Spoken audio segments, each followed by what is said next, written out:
Morning dears, बात करते हैं आज गोल्ड के पोजीशन की।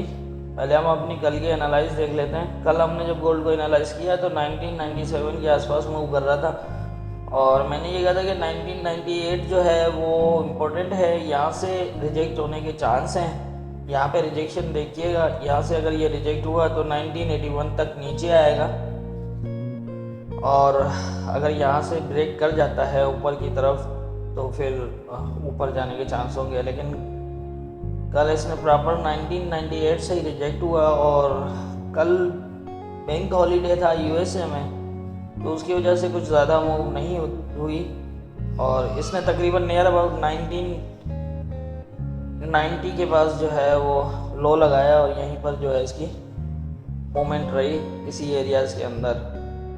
तो ये थी हमारी कल की एनालाइज और मार्केट की मूवमेंट। अब देख लेते हैं आज के इम्पोर्टेंट लेवल्स क्या होंगे। आज के जो इम्पोर्टेंट लेवल्स हैं वो कुछ इस तरह है कि ये तकरीबन 1989 जो है वो इसको स्टे कर रहा है। मैंने कल ये कहा था कि नीचे की मूव के चांसेस हैं।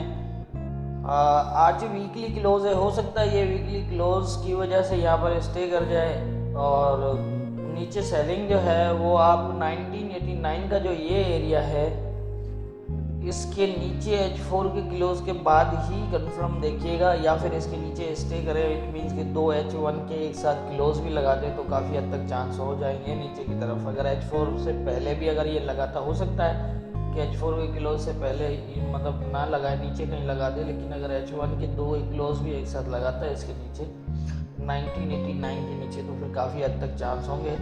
और क्योंकि मैंने हमेशा ये होता है कि वीकली क्लोज की वजह से मार्केट जो है वो कहीं अपने क्लोज की वजह से वो फ़िलहाल लेवल्स को जो है वो स्टे कर जाता है, तो इसकी वजह से थोड़ा सा ध्यान रखिएगा। आज वीकली क्लोज है और कोई ऐसी अनएक्सपेक्टेड मूव भी लग सकती है, लेकिन वो लेवल से हटके नहीं होगी, वो तो आप भी समझते हैं। लेकिन ये है कि फिर हो सकता है इस तरह से कुछ क्लोज की वजह से ये कहीं स्टे कर जाए, तो इसलिए आप सेलिंग जो है वो 1989 के नीचे, जिस तरह मैंने बताया कि अगर H4 लगता है तो बेस्ट है, अगर ना लगे तो H1 के भी अगर दो क्लोज लगते हैं तो फिर H4 नीचे दे देगा। इट मीन्स के ये एरिया जो है वो काफ़ी अब ध्यान रखिएगा। आज के लिए चांसेस तो हैं नीचे के, लेकिन फिर भी क्योंकि ये इस एरिया को काफ़ी स्टे कर गया है तो इसे लग रहा है कि ये हो सकता है कि इसी चक्कर वीकली क्लोज की वजह से इस एरिया में ही रहे, या फिर हो सकता है इससे ऊपर भी निकल जाए। अब आप यहाँ देखिएगा सेम है, अगर ये अगेन यहाँ से रिजेक्ट होता है तो फिर ये एरिया ज़रूर आप इसको मॉनिटर करिएगा। अगर ये इस तरह से ब्रेक करता है तो ही जो है वो फिर आप इसको मज़ीद अपनी सेल होल्ड कर सकते हैं और हो सकता है यहाँ से ये बुलिश भी हो जाए इस तरह। और नीचे का एरिया मैंने कल भी जिस तरह बताया था कि ये जब तक इसको ब्रेक क्लोज नहीं करता आप यहाँ अपनी सेल मत होल्ड करिएगा। इस तरह से हो सकता है, एक ये है और दूसरा यही है कि अगर ये इस एरिया को ब्रेक क्लोज करता है इसके ऊपर, और अगर यहाँ से भी ये ब्रेक क्लोज करता है, H1 के एक दो क्लोज लगाता है और यहाँ स्टे करता है, तो फिर ये काफ़ी हद तक चांस होंगे इस तरह ऊपर जाने के। तो आज की जो है वो क्योंकि वीकली क्लोज है तो इसलिए मैं आज कुछ कंफर्म नहीं कह सकता कि किस तरह मूव हो सकती है, लेकिन वो यही है कि आप लेवल टू लेवल मॉनिटर करिएगा। 1989 का एरिया जो है वो नीचे इम्पोर्टेंट रहेगा और अपसाइड जो है वो 1998 का एरिया, ये दोनों ही हैं। इन्हीं के अंदर मार्केट जिस तरफ निकलती है उसी की पोजीशन के बेस पे जो है वो आगे मार्केट मूव करेगी। तो इसलिए इस लेवल्स के ऊपर और इनके ऊपर जो है वो सही से फॉलो कर लीजिएगा।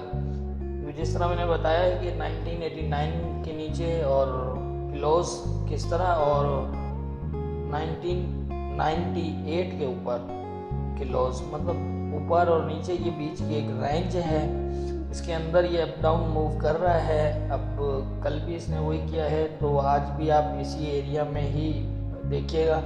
अपनी सेलिंग जो है वो होल्ड जो है वो 1989 के नीचे क्लोज के बाद ही हो सकती है और ऊपर जो है वो 98 से ऊपर अगर ये क्लोज करता है, स्टे करता है, तो फिर ये बाय के मतलब बुलिश के भी चांस हो सकते हैं।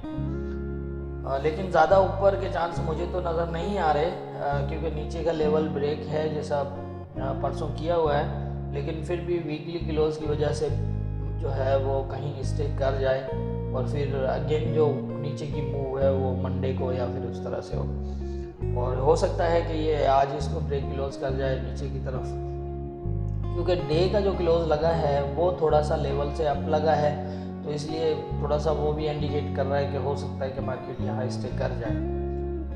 तो इसलिए यहाँ पर लेवल टू लेवल ही मार्केट को फॉलो करिएगा। तो मेरे हिसाब से जो मेरी समझ है उसके हिसाब से मुझे यही लग रहा है, बाकी होना क्या है ये तो ऊपर वाला बेहतर जानता है। दुआओं में याद रखिए।